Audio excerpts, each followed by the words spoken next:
we have just heard that there are many, many reasons for this implantation failures. We have heard two brilliant talks by Dr. Divyashree and Dr. Deepak Modi on implantation failures, but one of the major reasons is even poor embryo selection. One reason of failed implantation can be that we are not able to identify the embryo that has the highest implantation potential. Probably we are not able to do this very well. And as a solution to this, our inability to select the embryo, what we do is we transfer more embryos. Even today, in many, many clinics in India, transfer 2 or 3 embryos in a single cycle. And as a result, 25% of IVF pregnancies are still multiple gestations. And we all know that multiple gestations have very, very high risks for mothers as well as babies. And this is a very big current challenge for ART. So how do we avoid multiple pregnancies? Obviously, the answer is to move towards single embryo transfer. So consequently, if we want to move towards single embryo transfer, we must learn to identify the embryos with highest possible implantation potential and chances of live birth. This means that our embryo selection technique has to be very, very good. We must be very confidently, we should be able to choose the correct embryo for transfer. So how are we assessing our embryos and what should be the ideal selection method? The ideal selection procedure should be safe and non-invasive, it should be quick, and it should be easy to perform in a busy laboratory. The result should be available within appropriate time frame for embryo transfer, and of course the method has to be cost effective.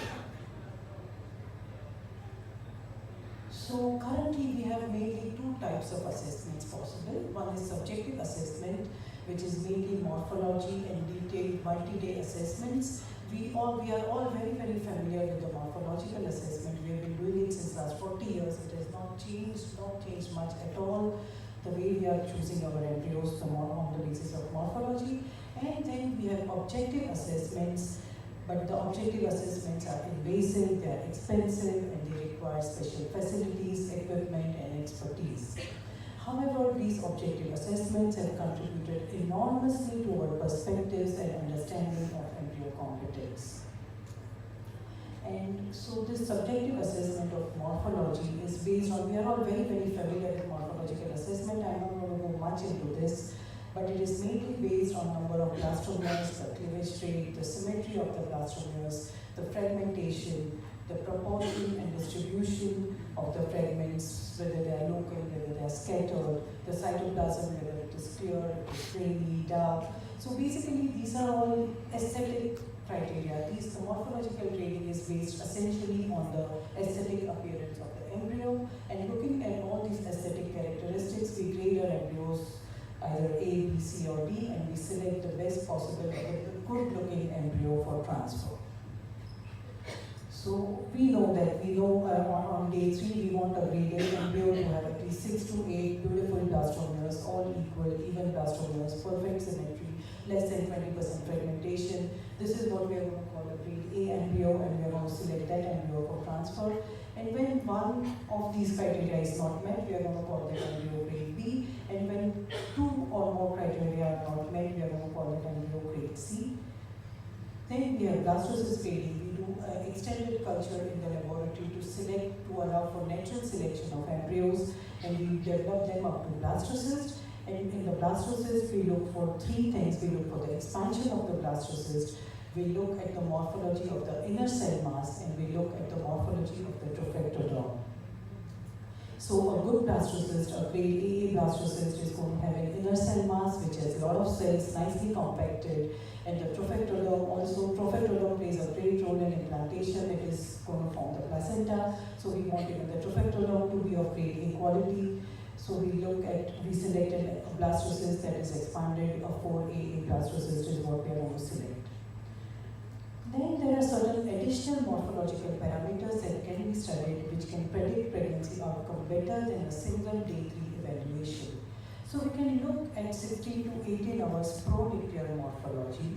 At 25 to 27 hours, we can look for early period status. And this kind of embryo scoring system with assessment additional parameters can be utilized for elective transfer of two or even single embryo, and it would give us a better prediction of pregnancy outcome.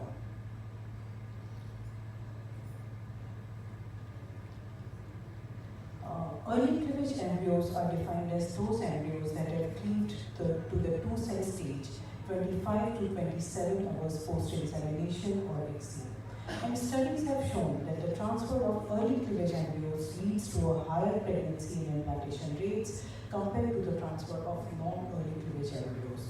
And I think all of us will agree, and in my experience also I've noticed over the years, that whenever you see an early cleaving embryo, it is a very, very promising parameter, and these are the patients that generally always get pregnant. So it's early cleavage is one thing that you must always look for, and if you see an early cleaving embryo, then embryo should be selected for transfer. So we learn a lot from the traditional morphological grading. However, this embryo morphology grading has a lot of limitations. The main limitation being that the correlations between gross morphology and implantation potential can be weak and inaccurate. Except when, of course, the embryos are clearly degenerating. When they are clearly degenerating, we can make out and we deselect those embryos. Another thing that we must bear in mind is that embryo morphology changes with time. It is a dynamic system. Time-lapse has shown us now that fragments can be absorbed. We also know that embryos with fragments do sometimes implant. The PGS studies have now shown us that aneuploidy can be seen in so many grade A embryos. So bad morphology may mean that the quality of the embryo is bad, but good morphology does not always mean high developmental capacity. So what is the need of the hour? What do we have to do? I think other criteria must be considered to identify and select the embryo with highest possible implantation potential and the possibility of live birth. And this is where the objective embryo selection comes into picture. So we have time-lapse imaging, we have omics, we have pre-implantation genetic screening. Time-lapse microscopy is basically again based on morphology, but instead of one static observation, we have automated image acquisition every 5 to 20 minutes. So it is a dynamic morphokinetic assessment. It gives us a lot of information like pronuclear dynamics and morphology, duration of the first cytokinesis, reappearance of the nuclei after cleavage, duration of various cleavage stages, and more importantly, it also gives us the negative signs during development, like multinucleation, fragmentation, direct cleavage from 1 cell to 3 cell, or 2 cells to 5 cells. So these are the embryos that we are going to deselect. These are the embryos that we do not want. These are the embryos that may not be chromosomally normal. So there are many advantages of time-lapse. It does not rely on static observations. The image capture is continuous. Another important advantage is that embryo assessment occurs without removing the dishes from the incubator. So embryos are not exposed to changes in the environment. So that adds to the quality of the embryos. There is less sample handling. It reduces the risk of human error. So these are some of the great advantages of the time-lapse system, and the time-lapse teaches us a lot. We have learned a lot about embryo development, looking at all the algorithms developed from the time-lapse system. However, time-lapse also has its own limitations.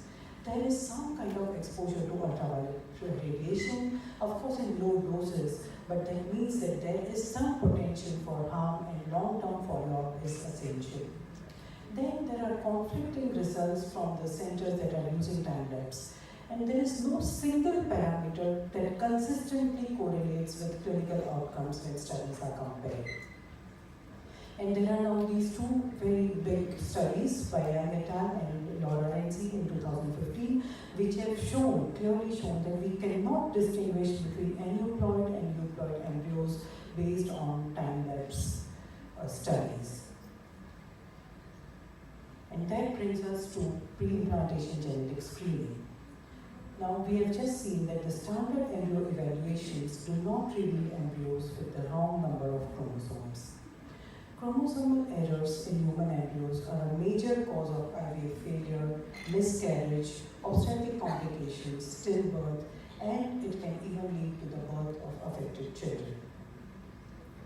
But fortunately, accurate technology for detecting chromosomally normal euploid embryos is now available. And so ideally, one euploid embryo should be transferred after embryo biopsy and chromosome screening for aneuploidy. However, there has been a lot of controversy surrounding the use of pre-implantation genetic screening. Several randomized trials conducted almost a decade ago has suggested that PGS does not improve IVF success rates. However, we must remember that all these studies screened a very limited set of chromosomes. The method used was FISH, and now we know that the accuracy of FISH is questionable. Now we have comprehensive chromosome analysis methods which are superior to FISH. Now we biopsy our embryos at the blastocyst stage, which is superior than the cleavage stage biopsies. There is less risk of damage, there is less mosaicism. And many cases of mosaicisms are now detectable through the use of NGS. The possible biopsy stages are mainly day 3 biopsy and day trophectoderm biopsy. Can we have the videos running? So in day 3 biopsy, we take the we make a opening in the zona, and we take with the biopsy equipment, we take out one cell from the cleaving embryo, and we take out the cell, and it is sent for genetic testing. And for trophectoderm biopsy, and the second video also rolled please. For the trophectoderm biopsy, about 4 to 5 cells from the trophectoderm are taken out, and they are sent for a biopsy. So let us see what are the advantages of the trophectoderm biopsy. For trophectoderm biopsy, we can take out about 4 to 5 cells from the trophectoderm, so we have more DNA material available for analysis. So there are fewer cases of no results. Then there are fewer mosaics on day 5, about 21% compared to day 3, where we have almost 33% embryos that come as mosaic embryos. There is reduced impact of the biopsy procedure on day 5. Another important thing for embryologists is that there are less embryos to process on day 5 than day 3. However, there are certain risks associated with blastocyst biopsy. Every center biopsies differently, and some variations are detrimental. It is a highly skilled process. There is a lot of chance that the manipulator or the embryologist can damage the embryo during the process, so it is a highly manipulator-dependent process. So what are the overall clinical results with PGS, or what is now known as pre-implantation genetic testing for aneuploidy? It is the version 2 of PGS. So what are the clinical results for this PGTA? So there are these 3 main key trials, and if you see the first trial by Young et al. In 2012, they transferred a single embryo, and the PGS group performed significantly better than the non-PGS group. The second study by Scott et al., they transferred 2 embryos, and again the PGS group performed significantly better than the non-PGS group. The third study had 2 variations. For the PGS group, they transferred a single embryo, whereas for the non-PGS group, 2 embryos were transferred. So the authors found that the PGS group was not inferior despite receiving a single embryo. The pregnancy rates were comparable in both groups, whereas the PGS group received just 1 embryo and the non-PGS group received 2 embryos. However, they still concluded that PGS group performed better because the ongoing multiple pregnancy rate with the PGS group was 0%, whereas with the non-PGS group they had a 53% multiple pregnancy rate. The criticism for these studies is that the numbers are really small. These are from individual centers, very small numbers. So let us look at the SART data, which is large number of cycles. So number of patient cycles examined is much larger. Again, there were 2 differences in the treatment, PGS versus no testing, and 30 to almost 110% more embryos were transferred for the no testing group. The benefits seen for the PGS patients were that increased live birth rate for 38 years and up, decreased abortion rate for 35 years and up, and decreased premature deliveries under 41 years. And these benefits were only realized with PGS, and it was not realized for the non-PGS group. If we look at the 5th randomized trial, the STAR study, it again compared to the STAR conclusions that the benefits are seen in the group of after 35 years. The pregnancy rates are much improved in the older age group after 35 years. If you see PGS and time to pregnancy, so say you have a 40-year-old patient and you have 8 embryos, and you do 4 sequential embryo transfer for this patient, you are not doing PGS. Without PGS, you are doing 4 PGS sequential transfer, you are transferring 2 embryos at a time.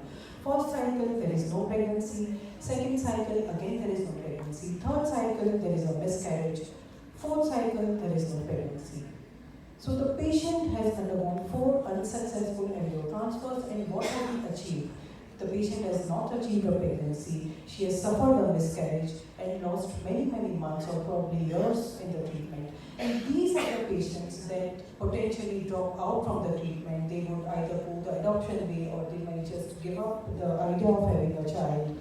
So these are the patients who drop out after so many failed cycles. Now for this same patient, if we had done PGS for these 8 embryos, we would have probably realized that all these 8 were employed, and we could have guided the patient to probably undergo 1 more cycle or change something in the treatment modality. So this is time to pregnancies where the PGS has a great benefit. We have limited experience with PGS, but I would just like to share maybe this one case where we have a 36-year-old PCO woman with a history of 10 previous failed IVF cycles. She came to us and she underwent a conventional IVF stimulation. We had 28 oocytes and 18 blastocysts, 18 good grade blastocysts were formed. Considering her history of 10 previous failed IVF, PGS was performed on these 18 blastocysts. From the 18 good grade blastocysts, only 4 were euploid. She underwent 2 FETs with single euploid and blastocyst. Unfortunately, both were negative. The patient was very disheartened. She had almost given up. She told us that she doesn't want to do anything remaining with the remaining 2 embryos, and she went away. She came back to us after almost 2 years. And in the 3rd attempt, she said that, we just put back both the euploid embryos. We generally never do that. We want to give each embryo a chance. But she insisted, she said, this is my last attempt, I'm just not going to do anything further. And we put back the 2 embryos, 2 remaining euploid embryos. She turned positive and she has a twin intrauterine pregnancy. So now imagine this patient, if we had not performed PGS, she had 18 blastocysts. So what are the chances that in which transfer we would have got the pregnancy with the euploid embryo? And she would have probably just lost all hope, and she would have given up the hope of ever becoming a mother of her own genetic child. So this is a classic case where PGS really helped the patient. So what are the advantages? What can PGS potentially offer? It avoids multiple pregnancy. You can confidently transfer just 1 euploid embryo. It prevents pregnancies affected by Down syndrome. It reduces the risk of miscarriage. It avoids subjecting patients to multiple unsuccessful embryo transfers. It's a big emotional trauma to keep undergoing failed embryo transfers. It reduces the time it takes for a patient to achieve a pregnancy. And it avoids cryopreservation preservation of non-viable embryos. You just cryopreserve the euploid embryos. So, conclusions. We have to acknowledge that our embryo selection methods, including pre-implantation genetic screening, are yet not perfect. However, we should discuss the PGS technology with all our patients. Today in 2018, we just cannot rely on a subjective assessment, subjective morphological assessment.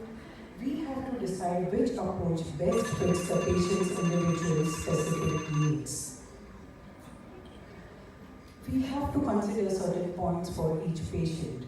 Can they tolerate more failed attempts? Can they tolerate a pregnancy loss?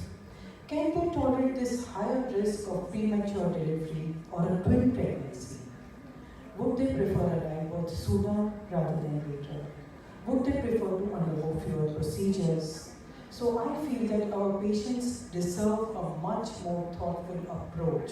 We are no one to decide for the patients that, let us not offer PGS and let us just do the morphological grading and do this.